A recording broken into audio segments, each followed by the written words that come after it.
Bueno, chicos, buenos días para todos. Hoy el teórico es sobre la unidad 4, Ecología microbiana. En esta unidad vamos a ver los ecosistemas microbianos, qué son los biofilms microbianos, los sistemas quorum sensing, la ecología microbiana del suelo, del agua, cómo es la distribución de los microorganismos en esos ecosistemas y cuáles son las interacciones biológicas entre los microorganismos y los microorganismos plantas y microorganismos animales.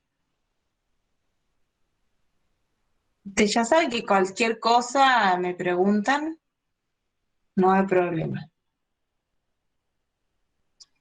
Bueno, ¿qué estudia la ecología microbiana? Estudia las relaciones entre los microorganismos, pero también, además de las relaciones entre los microorganismos, la relación que tiene con el ambiente y con otros organismos como las plantas y los animales.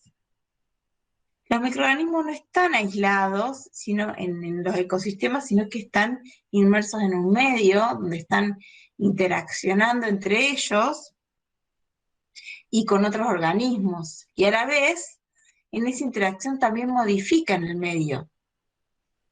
Y modifican también el comportamiento de otros organismos.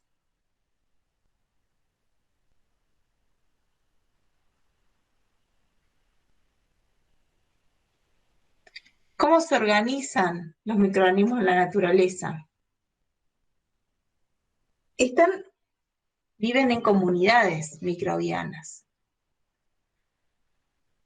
Un grupo de células relacionadas que derivan del mismo microorganismos se llama población.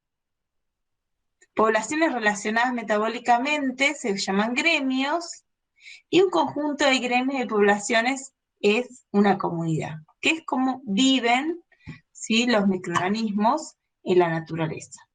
Los microorganismos también viven como comunidad en la naturaleza, están interaccionando entre ellos, y también, como dije, con otros organismos, y con el medio que los rodea. Entonces ustedes tienen que tener esa visión cuando hablamos de la comunidad microbiana del suelo, del agua, tienen que tener una visión de que los microorganismos están inmersos en un ambiente, y ese ambiente es heterogéneo, y además en ese ambiente hay otros organismos, otros microorganismos, con los que están interaccionando, ¿sí? Y están modificando ese medio. Si degradan si degradan materia orgánica, van a estar modificando ese medio, degradando esa materia orgánica, liberando monómeros. Si están mineralizando un nutriente, también van a estar modificando. Entonces tienen que tener una visión de los microorganismos en los ecosistemas, no como algo aislado, sino como algo inmerso en ese medio.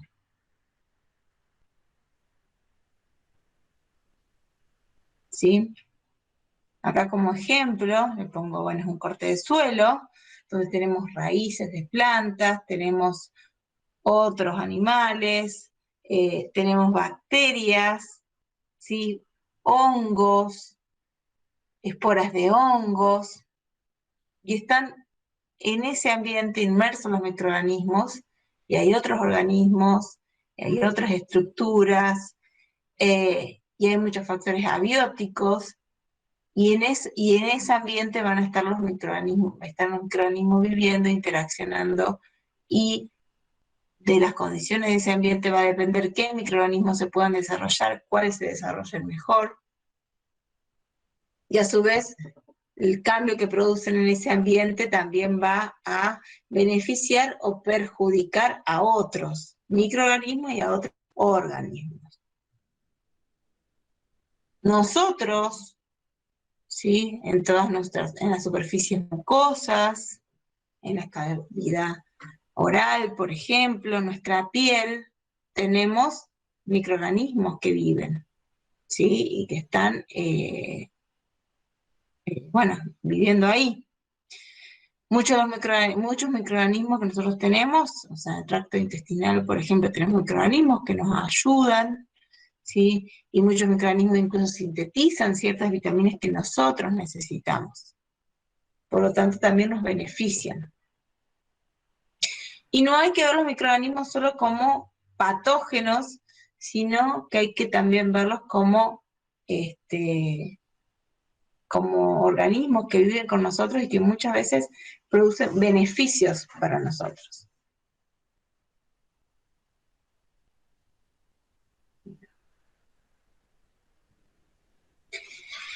Y el ambiente de un microorganismo, ¿sí? Es muy diverso, los ambientes de los microorganismos son muy diversos.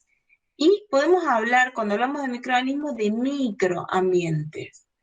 Porque algo como tan chiquito como una partícula de suelo presenta muchos microambientes para los microorganismos. Por ejemplo, una partícula de suelo puede tener lugares anaerobios, lugares con poco oxígeno o sin oxígeno, o lugares, ¿sí?, aerobios, que es en la superficie, ¿no?, por fuera de la partícula del suelo, del agregado, ¿sí? Va a ser más aeróbico y por dentro más anaeróbico. Por lo tanto, en ese agregado va a haber diferentes microorganismos de acuerdo a esas condiciones. Si aumentan las condiciones de anoxia, va a haber microorganismos anaeróbicos. En la zona óxica va a encontrarse mayor cantidad de microorganismos aeróbicos, ¿sí? Entonces va a producirse diferentes también tipos de productos metabólicos en una parte del agregado o en otra parte, dependiendo de las condiciones.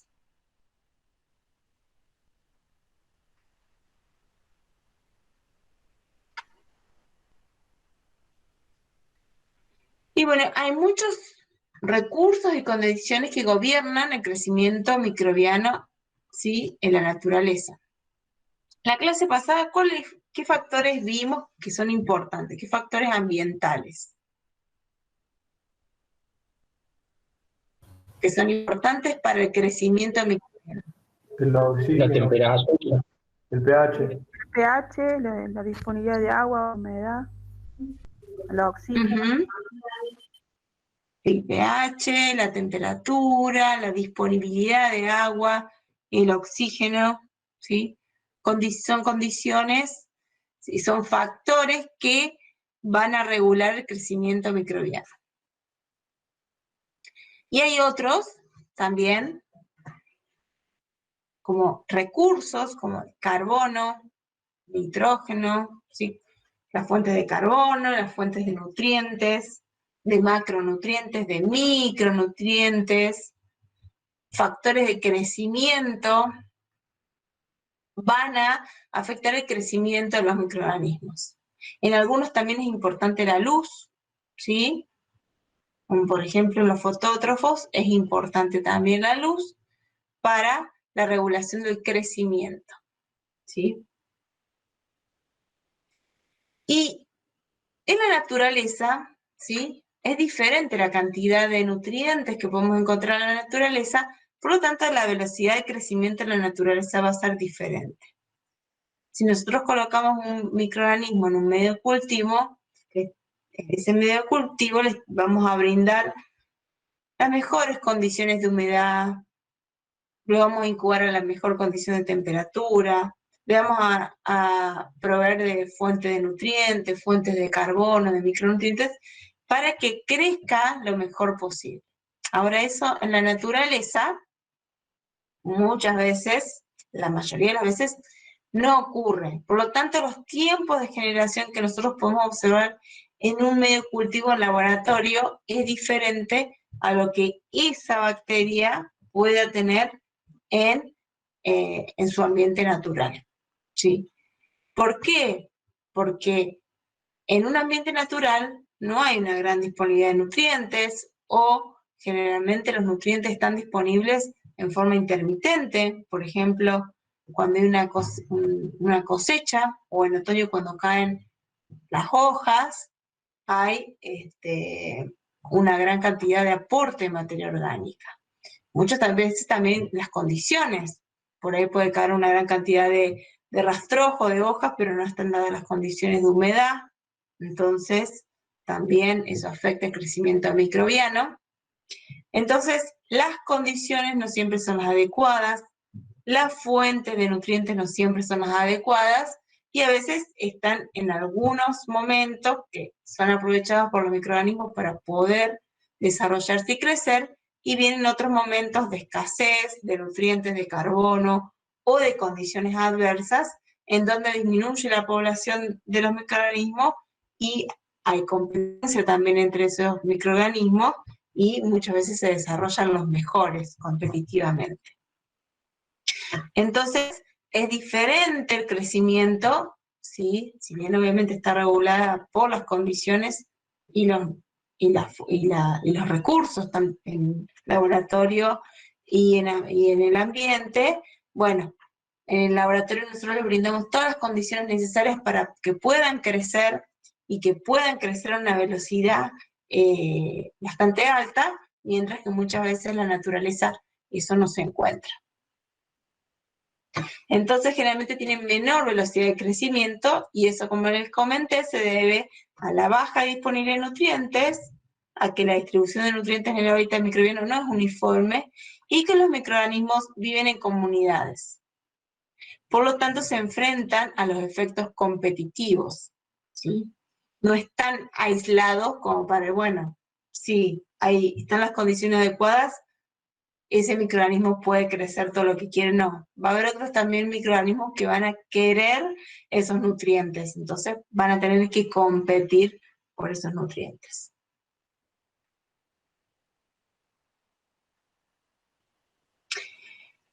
¿Y cómo viven los microorganismos? Además de vivir en comunidades, ¿cómo viven en los ambientes? Generalmente, ¿sí?, los microorganismos viven en forma de biofilms microbianos. ¿Y qué son los biofilms? Los biofilms es un conjunto de microorganismos que están adosados en la superficie y están inmersos en una matriz de polisacáridos que ellos mismos excretan. Ellos excretan esa matriz de polisacáridos en donde se encuentran embebidos. La forma planctónica de los microorganismos, de las bacterias, sería la forma como célula aislada, generalmente en el 1% de los casos están como forma planctónica. Y se encuentran en el 99% de los casos, están viviendo en la naturaleza en forma de biofilm microbianos. Que puede ser un biofilm, puede ser de una sola especie o puede ser de varias especies, ¿sí?, como se ve en esta foto. Donde ahí se ven bacterias, ¿sí?, diferentes formas, actinomicetes. Entonces estos biofilms microbianos son microorganismos que están adosados a una superficie y embebidas en una matriz de polisacáridos, que ellas mismas excretan.